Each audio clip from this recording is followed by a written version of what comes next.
Bom dia, queridos da Igreja Batista da Freguesia, aqui pastor Rogério Belan, fazendo essa transmissão do culto matinal, um culto especial porque estamos lembrando o Dia das Mães, comemorando o Dia das Mães, e é uma alegria estar em contato com vocês, irmãos queridos, e também todos os amigos que nos assistem estes cultos que nós estamos veiculando.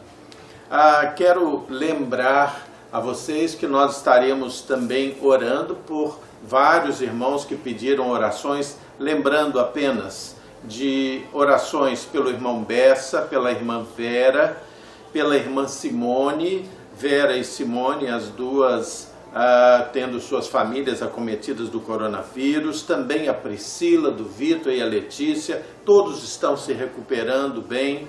Lembrar ainda das orações que nos pede a Rose, do Sidney.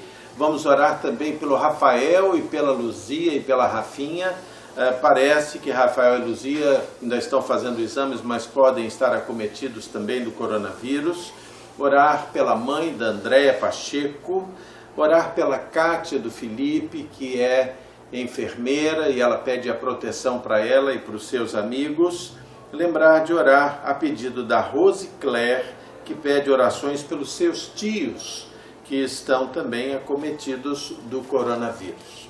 Nós vamos orar, pedir a bênção de Deus para esta nossa mensagem. Lembrar que hoje à noite nós temos o nosso culto em família, às 19h30, e nós vamos estar no culto da noite, além de trazendo a mensagem para a família, nós vamos estar mostrando os desenhos que as crianças nos enviaram sobre aquela história contada pela nossa irmã Fernanda Lins. E tem vários desenhos, hoje à noite eu vou estar mostrando para vocês os desenhos das crianças, tá bom? Nós vamos orar, vamos agradecer a Deus agora. Vamos lá. Querido Deus, muito obrigado, Senhor, pelo Teu amor, muito obrigado pelo Teu cuidado para conosco. Nós suplicamos perdão para os nossos pecados, suplicamos as Tuas bênçãos sobre as mães, Senhor, essas mães tão queridas, tão valorosas. Ó Deus, põe Tua mão sobre elas, guarda-as de todo mal, Senhor, e dá, Senhor, uma bênção especial a elas, por essa dedicação, pelo carinho, pelo exercício da maternidade. Que precioso, Senhor, na vida de cada um de nós. Senhor, eu suplico a Tua unção sobre mim, para trazer a mensagem, Senhor, nesta manhã.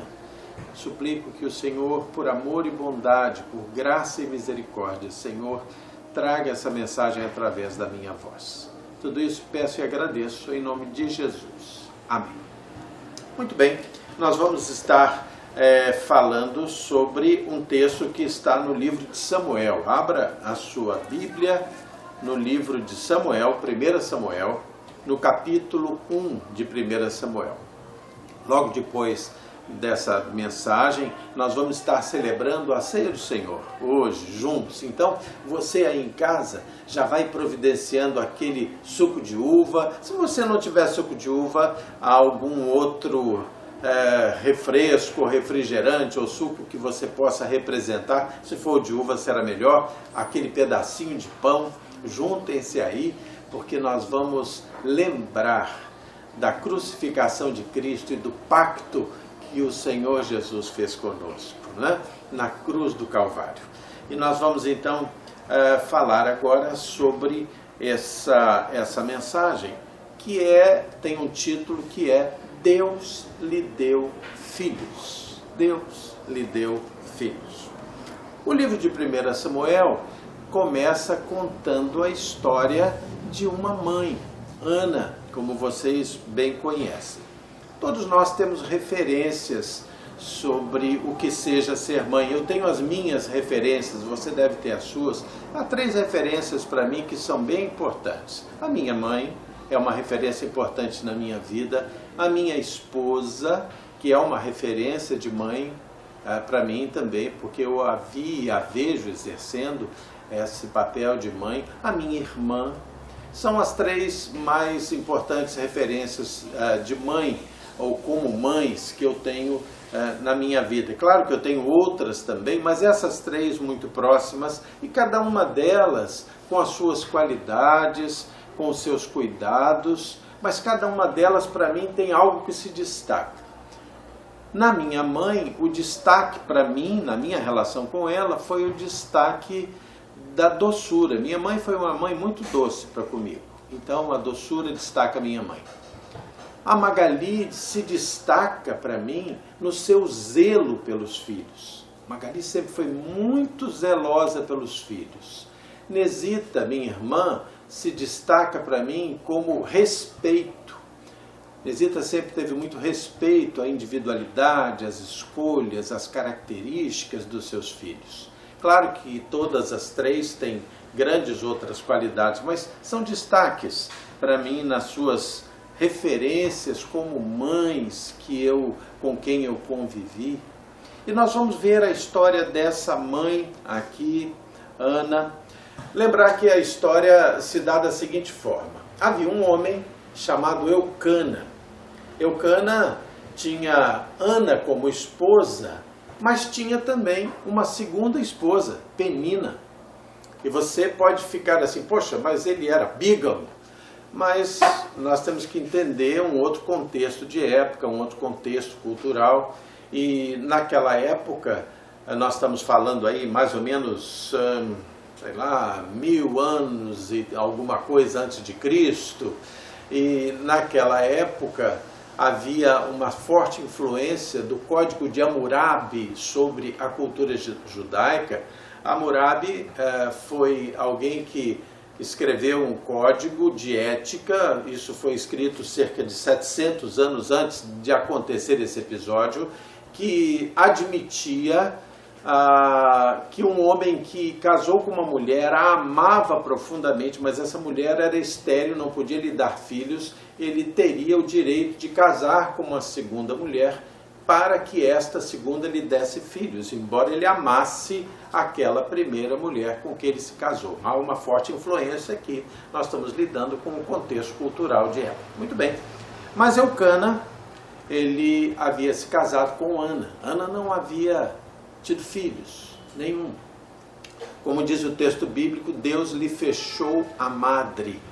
E ele então casou com Penina, e Penina engravidou. Ana vivia uma situação muito difícil.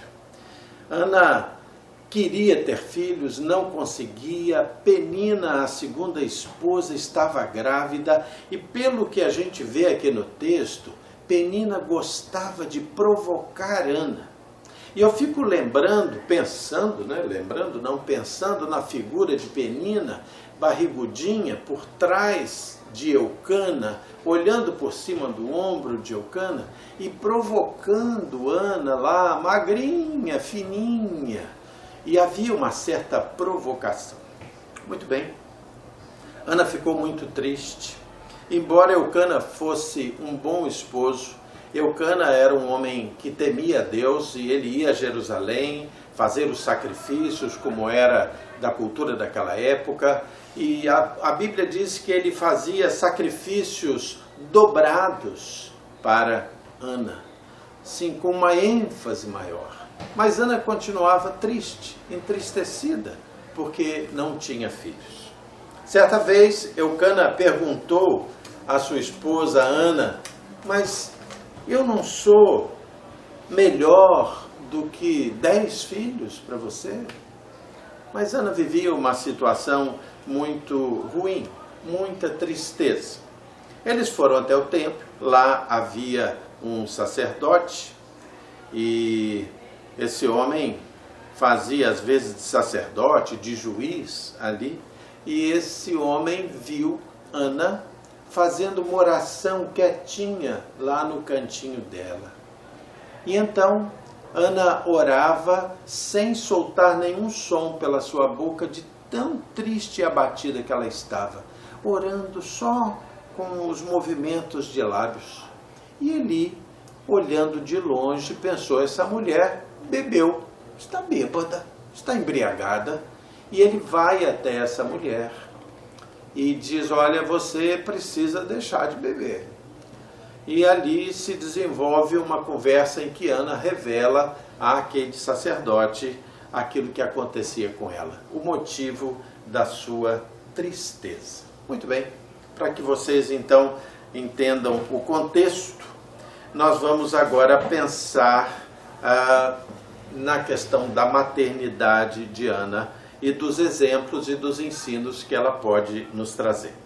A grande maioria das mulheres deseja a maternidade. Hoje, há muito comumente mulheres que desejam não ter filhos, mas naquele tempo não. Naquele tempo, a mulher que não tinha filhos, principalmente filhos homens, ela era muito desvalorizada na sociedade. A maioria das mulheres quer ter filhos. O Salmo 127,3 ainda nos diz que filhos são uma herança do Senhor, são um galardão de Deus, ou uma recompensa de Deus para a nossa vida. E a verdade é que ser mãe é algo precioso, filhos são preciosos, e filhos existem, filhos nos vêm pela vontade de Deus.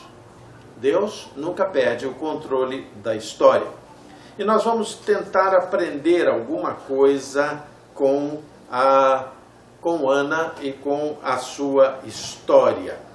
Vamos dar uma olhadinha aqui em 1 Samuel de 3 a 7. Vamos lá? 3 a 7, que nos diz assim: Eucana subia da sua cidade de ano em ano para adorar e sacrificar ao Senhor dos Exércitos em Siló. E estavam ali os 2 filhos de Eli, Hofni e Finéias, como sacerdotes do Senhor. No dia em que Eucana oferecia o seu sacrifício, dava ele porções deste a Penina, sua mulher, e a todos os seus filhos e filhas que tinha com Penina. A Ana, porém, dava uma porção dobrada, porque ele a amava, ainda mesmo que o Senhor a houvesse deixado estéril.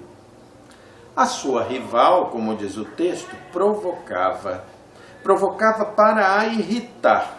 Portanto, o Senhor lhe havia cerrado a madre. E assim o fazia ele de ano em ano, todas as vezes que Ana subia à casa do Senhor. A outra a irritava, pelo que Ana chorava e não comia. Parece que Ana começou a ter um sentimento de que tudo lhe acontecia errado. Nada dava certo na sua vida. Ana toma então uma decisão na sua vida. Uma decisão muito forte diante de Deus. Isso está nos versículos de 9 a 17. Após terem comido e bebido em Siló, estando Eli, o sacerdote, assentado numa cadeira junto a um pilar do templo do Senhor, levantou-se Ana e com amargura de alma orou ao Senhor e chorou muito. E ela então fez um voto com Deus: Senhor dos exércitos, se benignamente o Senhor atentar para a tua serva e não te esqueceres dela, e lhe deres um filho varão, ao Senhor eu o darei por todos os dias da sua vida, e sobre a sua cabeça não passará navalha. Demorando-se ela no orar perante o Senhor, Eli passou e observou o movimento dos seus lábios. Porquanto Ana só no coração falava, seus lábios se moviam, porém não se lhe ouvia voz nenhuma. Por isso Eli a teve por embriagada. Ele disse: até quando estarás tu embriagada? Aparta-te de ti esse vinho. Porém Ana respondeu: não, senhor meu, eu sou mulher atribulada de espírito. Não bebi, nem vinho, nem bebida forte. Porém eu venho derramando a minha alma perante o Senhor. Não tenhas, pois, a tua serva por filha de Belial, porque pelo excesso da minha ansiedade, pelo excesso da minha aflição, é que eu tenho falado até agora. Então lhe respondeu Eli: vai-te em paz, e o Deus de Israel te conceda a petição que lhe fizeste. Muito bem, Ana decidiu orar. Ana já havia certamente utilizado todos os meios que eram conhecidos naquela época para engravidar. Talvez houvesse ervas que se tomassem, medicamentos caseiros, era uma época muito antiga, tudo ela certamente havia tentado. Mas agora ela lembrou de algo muito importante. Ana orou. Ana colocou os seus joelhos no chão e orou. E o texto diz que ela orou continuamente. Continuamente. Sabe, queridos, nós temos esquecido na nossa vida de orar continuamente. A vida é muito apressada. Parece que a gente tem que produzir loucamente. Nessa quinta-feira, na palavra que foi trazida pelos jovens, pela Isabelle, ela falou por esse tempo, por esse tema, sobre a questão de que nós estamos descobrindo que nós não precisamos correr tanto, que nós podemos ter um tempo para o descanso, mas que nós precisamos ter um tempo também para orar, para pensar em Deus. E é interessante que quando o Espírito Santo passa a habitar na gente, quando nós aceitamos Jesus como Senhor e Salvador, que nós cremos, a Bíblia diz que o Espírito Santo de Deus, ele habita em nós e ele então começa o processo de testificar com o nosso espírito. O Espírito procura dialogar com o nosso espírito. E a gente dialoga com Deus quando a gente ora, quando a gente se derrama diante de Deus em oração. E Deus muitas vezes tem falado em monólogo com as pessoas, porque elas não têm tempo de orar. A Ana começou a orar, como diz o texto, continuamente. Nós conhecemos um pastor há alguns anos atrás, o pastor Edson Queiroz. Ele faleceu há alguns anos. Era um homem muito interessante, muito dinâmico. E uma vez ele estava na igreja de um pastor amigo dele, e ele contou numa conferência que nós assistimos, que aquela igreja do pastor amigo dele estava vivendo um momento de grande despertamento espiritual. Então a igreja descobriu uma felicidade muito grande de adorar a Deus. A igreja estava vivendo um momento maravilhoso de comunhão, de comprometimento, de testemunho, de conversões. Aquela igreja estava vivendo um momento espetacular. E esse pastor Edson Queiroz chegou para aquele pastor amigo dele e perguntou: o que é que está acontecendo na sua igreja? O que é que vocês estão fazendo para viver esse momento tão especial? E aquele pastor, de uma forma simples, respondeu: eu não sei o que há, mas tem uma coisa, nós estamos orando mais. Nós estamos orando mais. Eu estou orando, sabe, Queiroz, 2 horas por dia, pelo menos. Nós estamos orando mais. E aí o pastor Queiroz perguntou para ele: mas como é que você aprendeu isso? E aí ele respondeu para ele: Queiroz, orar a gente aprende orando. Você lembra daquela expressão que diz que coçar, como é que é mesmo? Rir e coçar, basta começar, é um negócio desse? Uma expressão idiomática, né? Parece que quando você começa a rir, a graça começa a se expandir. Quando você começa a coçar, parece que a coceira começa a se espalhar. Mas quando você começa a orar, você começa a ter cada vez mais prazer em orar. Você vai aumentando a sua intimidade com Deus. Você vai aumentando a sua sensibilidade ao que Deus tem para falar para você. Como diz o texto de Romanos 8,16, o Espírito Santo testifica com o nosso espírito que nós somos filhos de Deus. Há um processo de aproximação e de consciência espiritual. Ana descobriu isso. Ana começou a orar, e a tradução do original é que ela começou a orar continuamente. Muitas vezes nós nos percebemos orando pouco, pela correria da vida, porque a gente acaba esquecendo de colocar as coisas de Deus em primeiro lugar. E eu quero convidar você a abrir a sua Bíblia, deixa marcadinho aí 1 Samuel com a sua fitinha, e vem comigo a Filipenses 4:6. Filipenses 4:6. Vamos lá, abre aí. Abre o seu smartphone, Filipenses 4:6, um texto conhecido, mas é uma orientação tão especial na nossa vida, e a gente não pode esquecer isso aqui. O texto de Filipenses 4:6 diz assim: não estejam ansiosos de coisa alguma, em tudo, veja bem, em tudo, porém, sejam conhecidas diante de Deus as vossas petições, pela oração, pela súplica e com ação de graças. O texto ensina que nós devemos levar a Deus todas as coisas. Ana estava vivendo uma situação em que ela estava já desacreditando da sua possibilidade de engravidar. Ela estava triste, ela estava perdendo a alegria de viver. O texto diz que ela não comia mais. Provavelmente nós estamos diante de um quadro que se assemelha muito à depressão.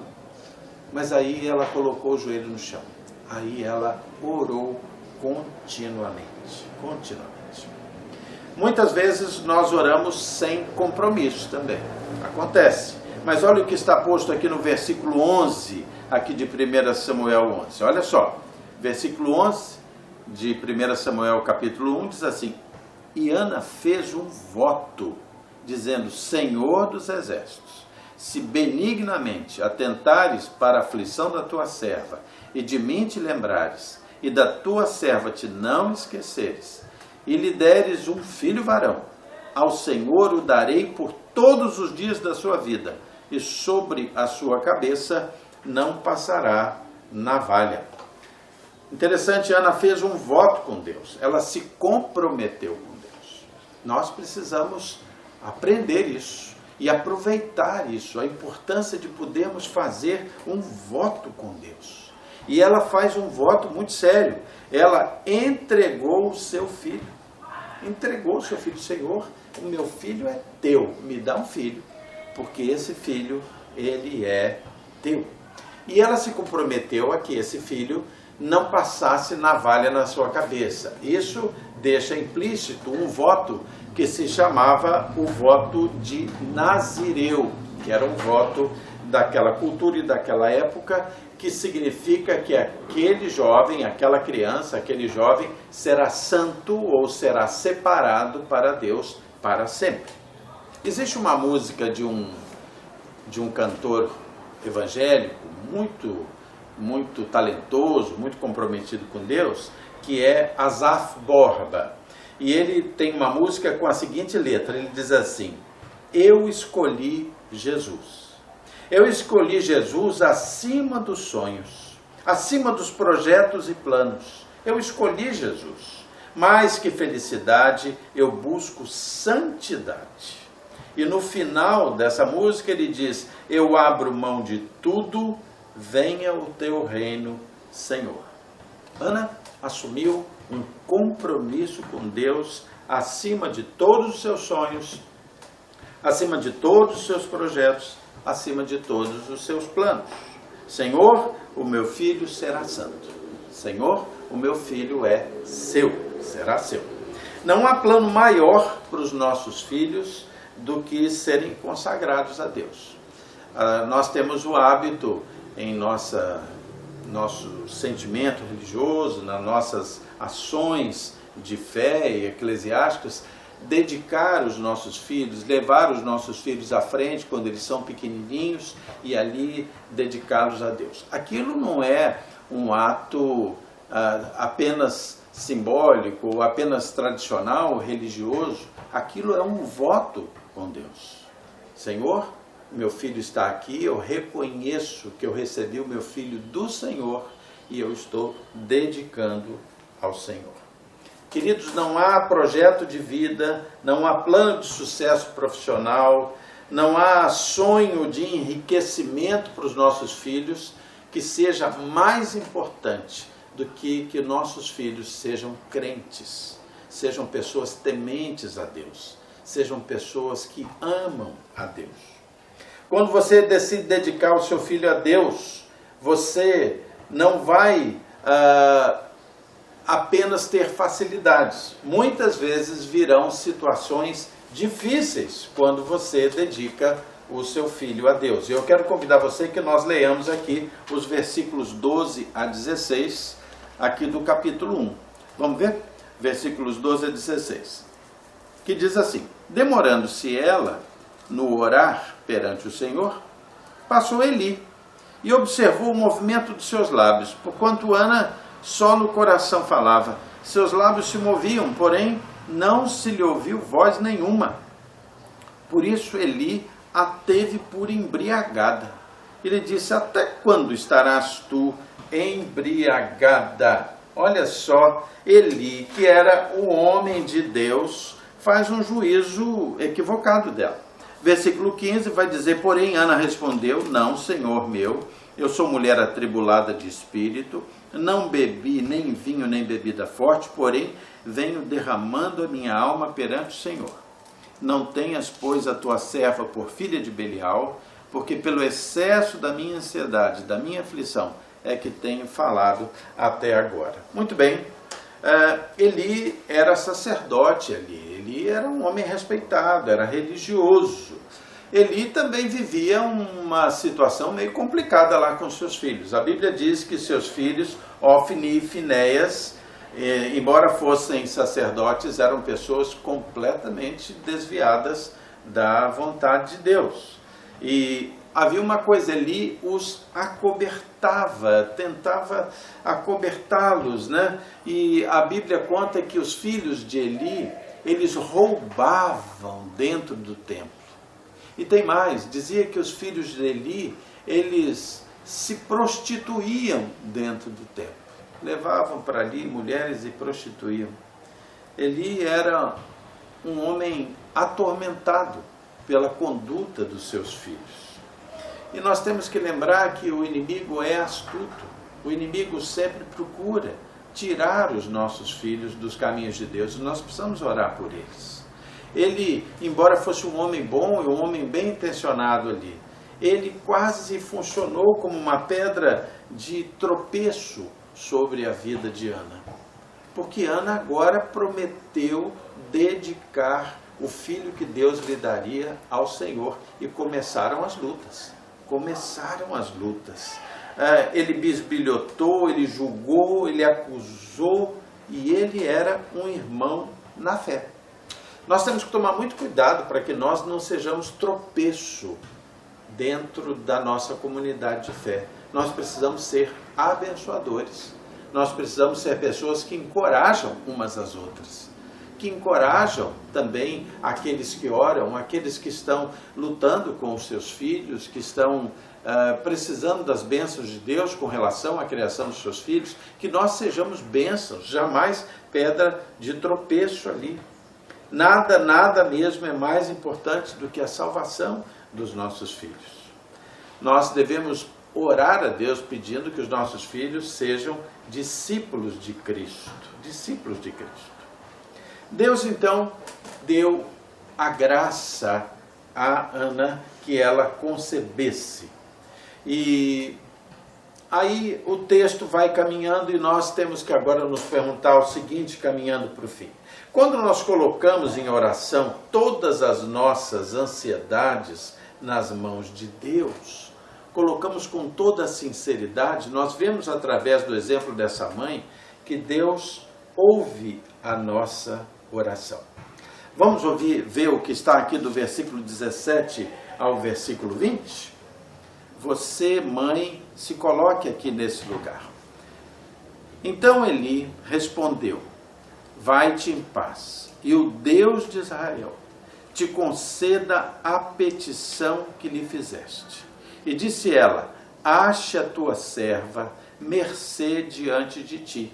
Assim a mulher se foi no seu caminho, comeu, e o seu semblante já não era triste.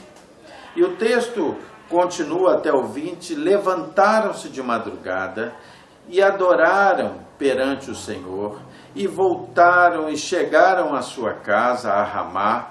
Eucana, seu marido, coabitou com Ana, sua mulher, e lembrando-se dela o Senhor, ela concebeu. E passado o devido tempo, teve um filho, que chamou Samuel, pois dizia, do Senhor eu o pedi. Muito bem, agora Ana descansou no Senhor, depois de orar, depois de entregar toda a sua problemática, todo o seu filho a Deus. Sabe, nós precisamos aprender a descansar no Senhor como pais. Eu não posso dizer isso como mãe, porque eu nunca fui, mas como mãe, nós precisamos aprender a descansar no Senhor. Descansar no Senhor, nunca desistir dos nossos filhos, orar, pedir, entregar, confiar. E aí Ana, como diz o texto, fez tudo isso, descansou no Senhor, comeu, ou seja, ela voltou e retomou a sua vida. Esse comer nos mostra que a sua tristeza foi substituída por confiança em Deus, e ela se colocou no caminho, e a Bíblia diz que no seu rosto já não havia mais tristeza. O texto diz que ela adorou o Senhor, ela teve paz para adorar o Senhor, ela amou o seu marido. A gente sente no início do texto que ela já estava tendo dificuldades de relacionamento com seu marido, mas ela entregou seu filho, entregou sua vida, descansou no Senhor, ela foi cuidar do seu relacionamento com o seu esposo.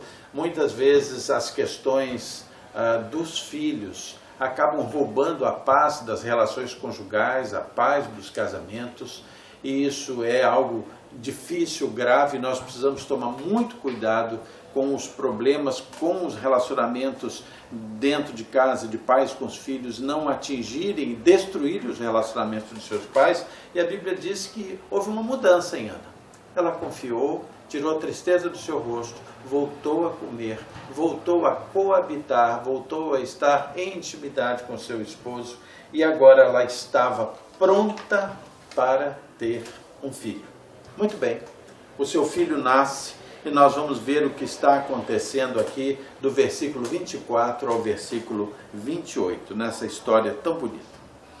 O texto diz que, havendo-o já desmamado, ela o levou consigo com um novilho, um bezerrinho de 3 anos, uma efa de farinha, uma certa quantidade de farinha, um odre de vinho, e o apresentou na casa do Senhor, a Siló. Era um menino ainda muito criança. Eles sacrificaram o novilho, trouxeram o menino a Eli, e disse ela, ah, meu Senhor, tão certo como vives, eu sou aquela mulher que aqui esteve contigo orando ao Senhor. Ela lembrou a Eli o que havia acontecido no passado. E disse, por este menino orava eu, e o Senhor me concedeu a petição que eu lhe fizera, pelo que também trago como devolvido ao Senhor por todos os dias que viver, pois ao Senhor eu o pedi. E eles adoraram ali o Senhor.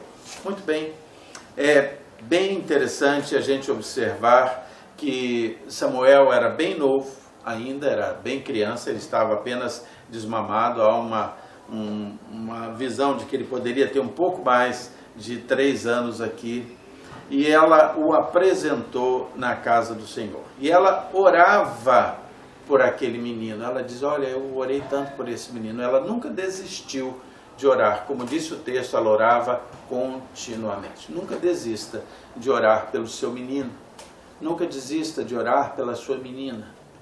Às vezes eles são pequenos ainda e a gente não pode desistir, adolescentes, jovens, adultos, e continuam sendo os nossos meninos. E nós precisamos entender que não devemos e não podemos desistir de orar por eles, porque a qualquer momento o poder de Deus pode transformar toda uma história, como transformou essa história. E é interessante que o texto no versículo 28 diz que ela reconhece que esse filho é do Senhor. nós também precisamos reconhecer que os nossos filhos são do Senhor.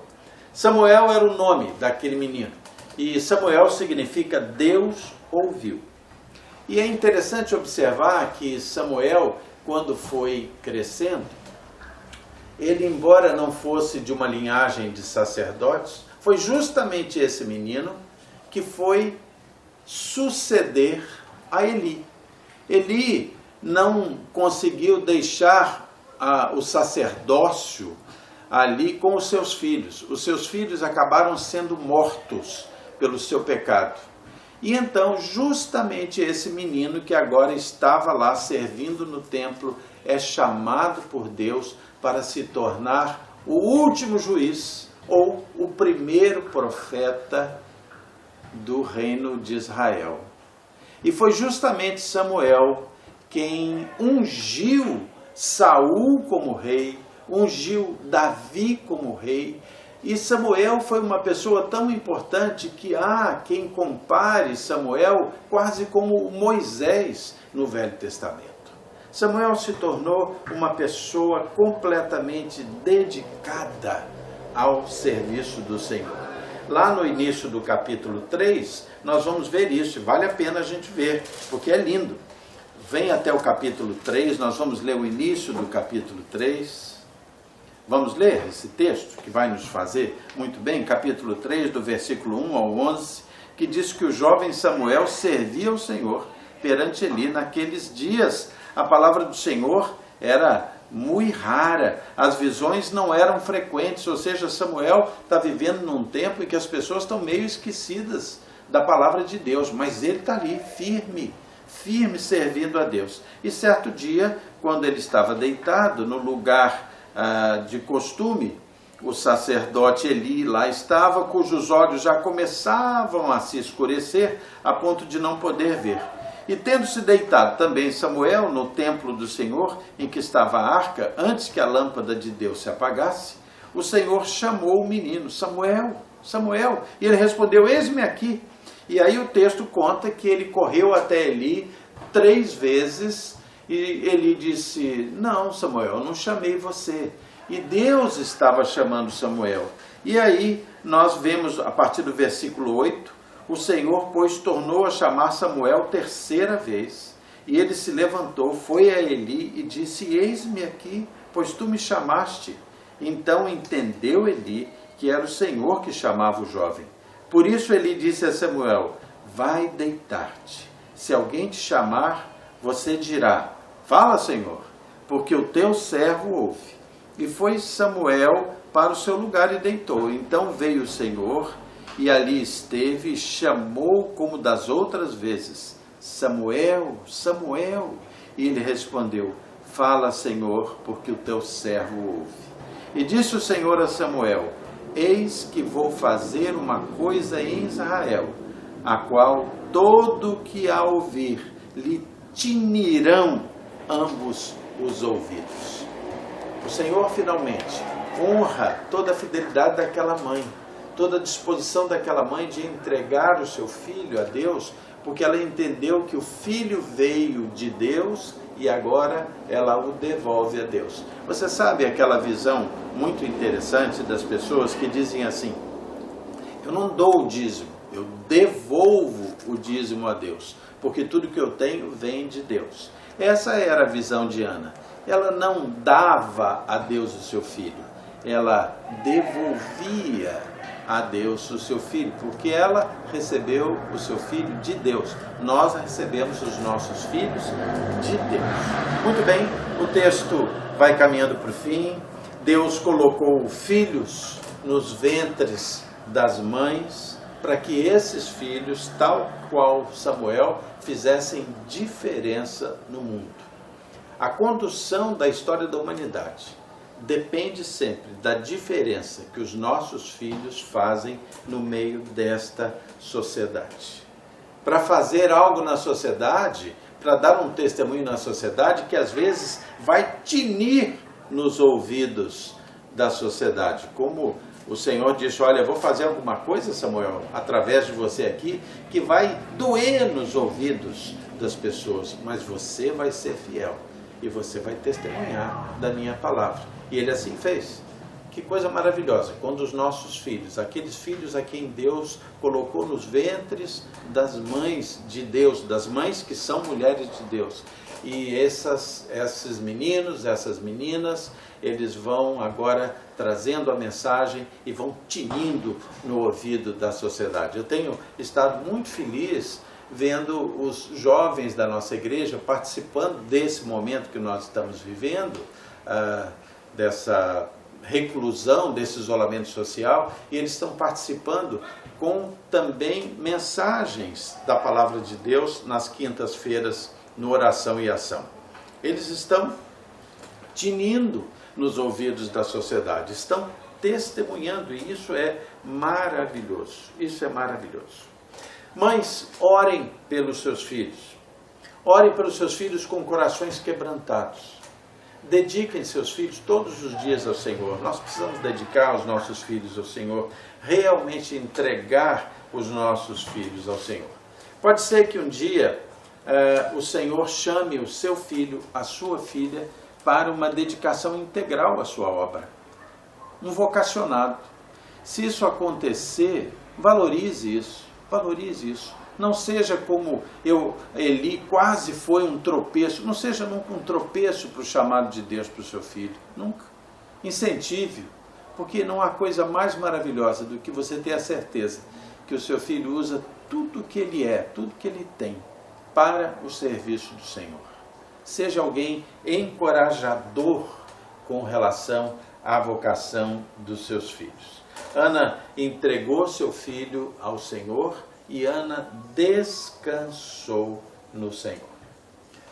Meu convite a você é que você faça uma oração sincera, quebrante o seu coração, que você abra o seu coração como fez Ana, e que você consagre os seus filhos ao Senhor e reconsagre a cada dia. Ponha a vontade de Deus acima dos seus planos, dos seus projetos, dos seus sonhos, entendendo que a vontade de Deus é melhor. Talvez a gente precise corrigir algo na trajetória da nossa relação com Deus, com relação aos nossos filhos, mas também corrigir algo com relação à própria trajetória dos nossos filhos com relação a Deus. Nós chegamos a um momento em que eles têm vontade própria e autonomia, mas nós podemos orar por eles. E nós podemos, ainda assim, reentregá-los a Deus todos os dias da nossa vida. E Deus fará uma obra na vida sempre dos nossos filhos. E nós podemos confiar nisso. Que eles sejam como Ana quis Samuel, um separado para Deus. Amém? Vamos orar? Vamos agradecer a Deus e logo depois nós vamos celebrar a ceia do Senhor. Vamos orar. Querido Deus, muito obrigado, Senhor, pelo teu amor, muito obrigado pelos filhos que o Senhor colocou no ventre dessas mulheres valorosas. Muito obrigado, Pai. Que coisa maravilhosa é quando o Senhor nos dá galardões, o Senhor nos dá a riqueza de trazer filhos, Senhor, aos ventres das mulheres que compõem o teu povo. Mulheres abençoadas, mulheres que creem no Senhor Jesus, que têm no Senhor Jesus os senhores das suas vidas. Senhor, abençoa os nossos filhos. Senhor, tem misericórdia deles como o Senhor teve misericórdia de Ana. Senhor Deus, se algum dos nossos filhos estiver afastado da tua vontade, nós reconsagramos os nossos filhos a ti. Todos os dias eles são teus. E nós suplicamos que o Senhor fale aos seus corações, que o Senhor toque lá no coraçãozinho deles, na mente deles. Senhor Deus, que se algum estiver afastado, que volte para o Senhor, Senhor. E aqueles que ainda assim, tendo, Senhor, temor a Deus, crendo no Senhor Jesus como Senhor e Salvador, mas nós suplicamos que eles sejam abraçados por Ti, que, como diz a Tua palavra, que o Teu Santo Espírito testifique com o Espírito deles, para que eles tenham, Senhor, uma completa consagração a Ti, Pai, uma comunhão verdadeira contigo. Ensina-nos, Senhor, a que sejamos também bons pais, boas mães. E hoje nós te pedimos uma bênção especial para as mães que geraram, que gestaram que deram à luz, que amaram e amam, Senhor, essas crianças tão preciosas, Senhor. Que as tuas bênçãos sejam dobradas, como, Senhor, dobrados foram, Senhor, foram as ofertas de Eucana com relação à sua esposa Ana. Bênçãos dobradas. Senhor Deus, muito obrigado pelas mães que marcaram e que marcam as nossas vidas, Pai. Tudo isso eu te peço e te agradeço. Em nome de Jesus. Amém. Agora eu vou convidar você a abrir a sua Bíblia de novo, agora em 1 Coríntios 11. Abra a sua Bíblia em 1 Coríntios 11 e eu vou convidar a Magali para ficar aqui comigo, para a gente celebrar a ceia do Senhor junto. Essa mãe tão querida dos meus filhos. Bom dia. Vamos lá? Abra aí sua Bíblia, 1 Coríntios 11. Aí no seu smartphone. Ok? 1 Coríntios 11. Abriu? Vou deixar o pãozinho aqui pertinho. Vou deixar o cálice pertinho da Magali. Fiquem aí todos juntinhos, na família ou em família, e nós vamos ler esse texto tão bonito que o Senhor Deus deixou para nós através dessa porção da Bíblia, que diz o seguinte, 1 Coríntios 11, versículo 24. Abriu? 1 Coríntios 11, versículo 24, que diz assim: E tendo dado graças, partiu Jesus o pão e disse: Isso é o meu corpo, que é dado por vós. Fazei isso em memória de mim. Jesus entregou-se para morrer na cruz no nosso lugar. E lá naquela cruz, o seu corpo foi moído naquela cruz em nosso lugar. E ele diz que nós façamos isso, comamos o pão em memória dele. Então, nós vamos comer o pão. Pegue o seu pãozinho. E em memória do sacrifício de Jesus na cruz, nós vamos agora comer o pão. Vamos comer.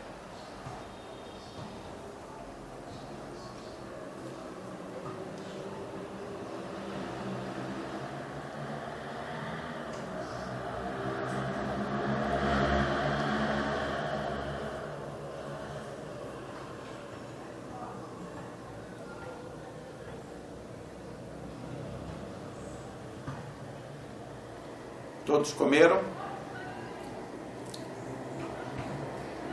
Versículo 25 agora. Por semelhante modo, depois de haver ceado, tomou também o cálice, dizendo: Este cálice é a nova aliança no meu sangue. Fazei isso todas as vezes que beberdes em memória de mim. Em memória do sacrifício de Jesus na cruz, que lá derramou o seu sangue para lavar os nossos pecados. Em memória de Jesus, tomemos o vinho.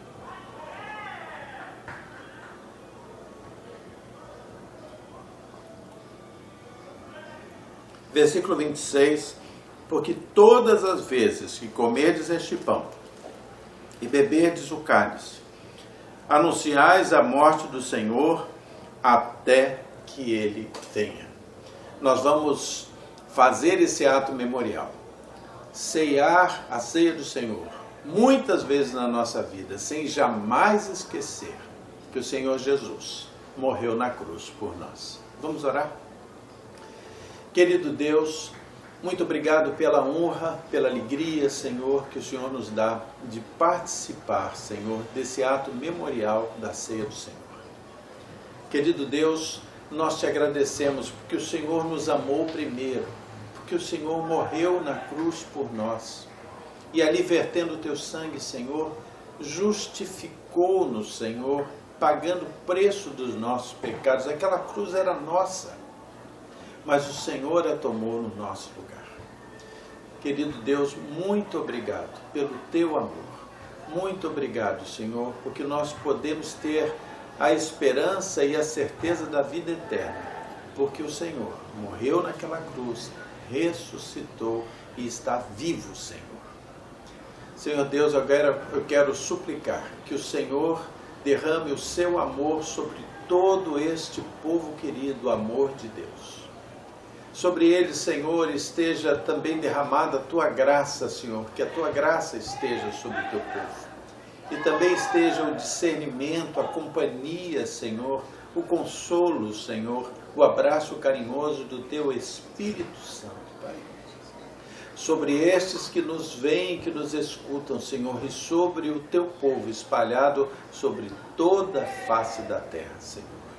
Isso pedimos, clamamos e cremos, Senhor, em nome de Jesus. Amém. Amém, Jesus. Amém. Queridos, Deus abençoe vocês, que Deus lhes dê um dia maravilhoso. Parabéns para essas mães valorosas e queridas, que vocês tenham momentos em família muito gostosos. E hoje à noite estaremos às 19h30 no culto em família. Deus abençoe vocês. Feliz Dia das Mães. Feliz Dia das Mães.